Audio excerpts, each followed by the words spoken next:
What was the hardest part about flying those routes? The hardest part was getting good marijuana. So the hardest part isn't the flying. The No, hardest the flying part was is just in like land. driving your car down. But then I had people that would bring me on strips that were just unworthy of an airplane.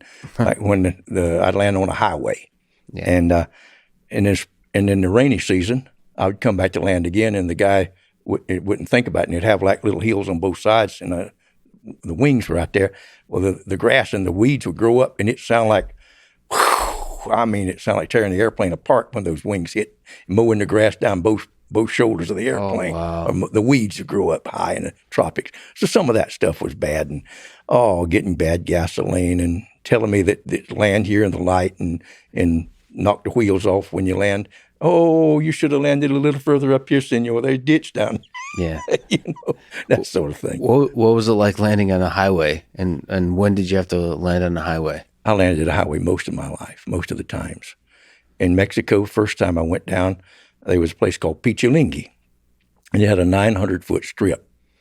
And I would fly down, and I'd carry gasoline with me, and Mari and I would go to the grocery store and buy all kind of little goodies and candies and toys to bring to the children.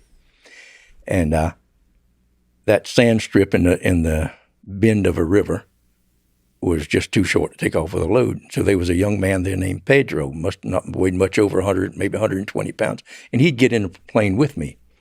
And he'd direct me 20, 30, 40 miles away to a highway. And the people walk in, and the people would pull out in a 2-ton truck with a machine gun on it, and a bunch of guys with arms and they'd block the road, and then another one would block it up about a mile away, and I'd land right over that truck, and they'd load me up, and it looked like a bucket brigade with the marijuana coming. I'd shake hands with all of them. Then I'd take off right over the other trucks. And sometimes maybe 20, 30, 40 cars lined up. One time I remember a patrol car, a highway patrol car, he didn't have his lights on. Took off right over him. And then when I started flying to Louisiana, the bridge over the Mississippi River, there were several contractors that went broke. And that thing was out for years.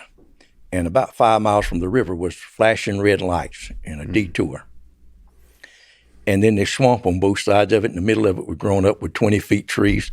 And that was like an international runway from anywhere in the world. So I landed on that, and over those red lights, just like the end of a runway.